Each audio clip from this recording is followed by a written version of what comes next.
the Women, Youth and Persons with Disabilities, Deputy Minister Steve Letsike will visit the home of Hendricks today to pay respect to the family. And the Deputy Minister now joins us to have this conversation. Deputy Minister, very good morning to you. Thank you so much for making time for us. Obviously under very difficult circumstances, as we are now also beaming the footage of that incident when it took place of the Imam being shot point blank as he was about to go and officiate that particular wedding.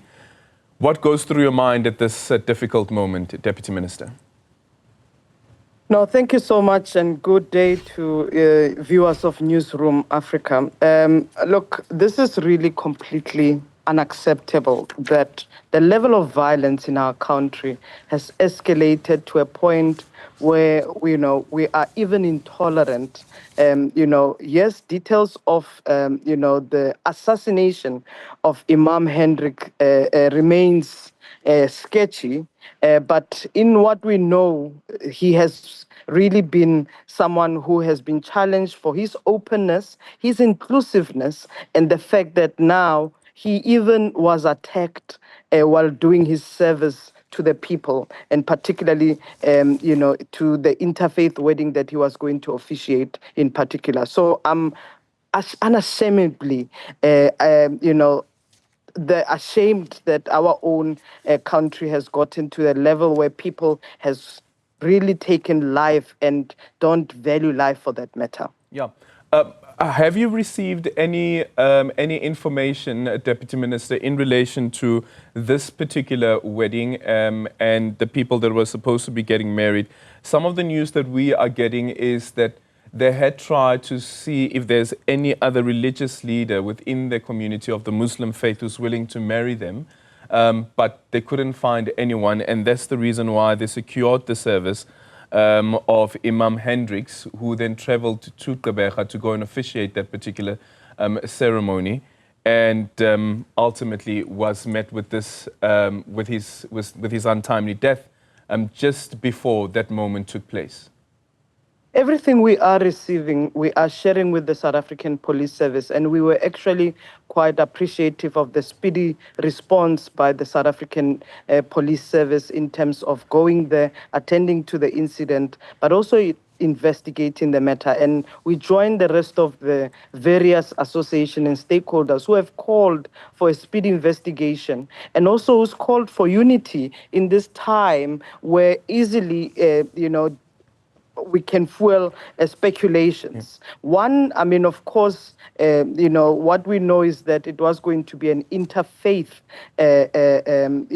wedding. But what we also know is, what has been put out to have been the fact that Imam Hendricks was squarely and clearly known as a queer Imam himself, but also somebody who was inclusive of everybody, including the LGBTI community. So this targets does demonstrate the level of intolerance. We are going to be meeting with the family, of course, also with different associations he was part of, and we are also going to really call on the Muslim community, but also the rest of South Africans to remain calm until we've got clear details that can be taken up to attend to the case itself.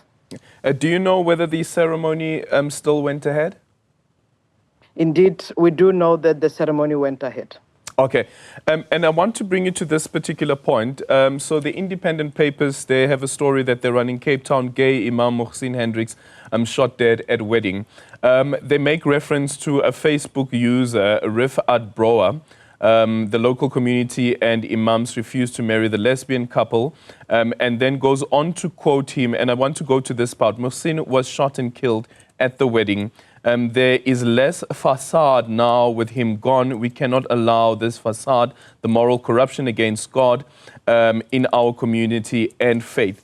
And then there's the statement that is issued by the United Ulama Council of South Africa. It says that Islamic teachings and traditions unequivocally prohibit same-sex relationships, an aspect that the deceased is known to have been advocating.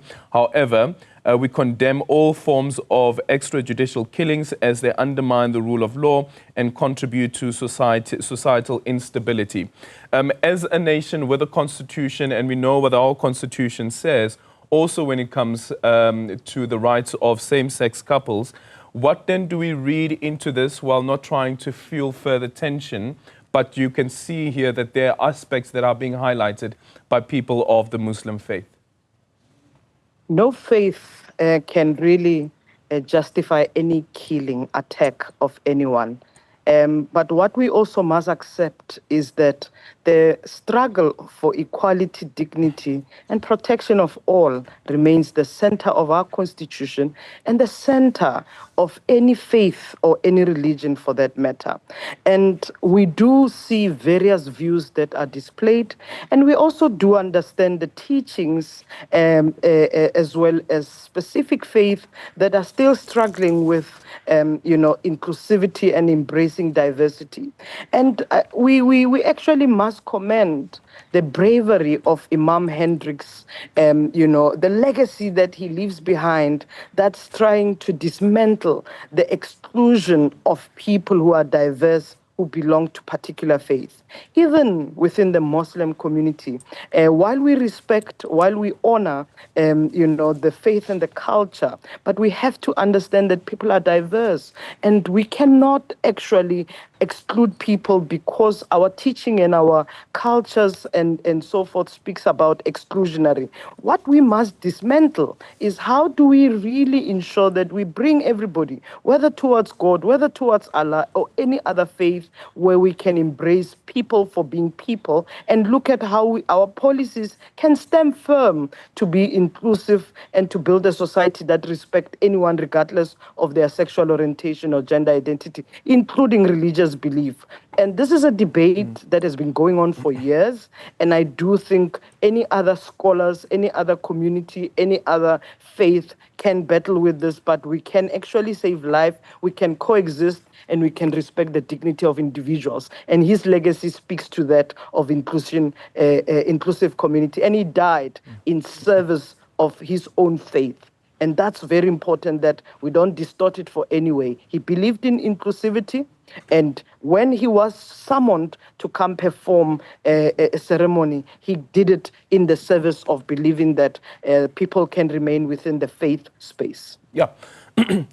I think this is a debate that will now go on, and of course the faith question is always going to be put to the fore. Also considering that our constitution also have its own safeguards when it comes to the practices of religion as well as the different faiths that we have. What should we be doing right now as we go forward, considering that, as I said, that you are going to have this debate that is going to ensue, while also in the same breath thinking about the people who would fear for their life, considering some of the vitriol that will be spewed on social media? I think one thing that we should not accept as a society is the level of violence, that is rooted in our communities. Police are there, they will respond, but I think prevention is a big part of it, and society requires to have that level of tolerance and respect. And I think it's a behavior issue. The second one is that no South African should live in fear because of their identity or belief, because they hold a particular view or perspective. So what we should be doing, the immediate thing, not only just against Imam Hendricks' assassination, but also against all other violent incidents that are taking place. Law enforcement agencies must act swiftly to respond to these cases and hold perpetrators accountable and bring them to justice. That for me is key. The other point for me is really South Africa. We have so many things. Our president passed the hate crimes law and hate speech. We need to dismantle the networks of intolerance, that leads to perpetuating violence and discrimination. We need to speak out, but we also need to change our behavior in a way that secures safety, that secures prosperity of our country. So I do think that society, we really do have a place to ensure that human rights are observed, are lived through, but they are also promoted, and we can coexist. And I think that is the immediate action we must take as South Africans. Okay. Finally, Deputy Minister, do you know by any chance whether Imam Hendricks has already been buried? The family was already called. They arrived in Gqeberha yesterday. We are expecting them to return today. So he has not been, and you would understand the nature of this case is not just an ordinary natural death. It involves certain processes, including pathology services, that must be able to finalize its own work and then return.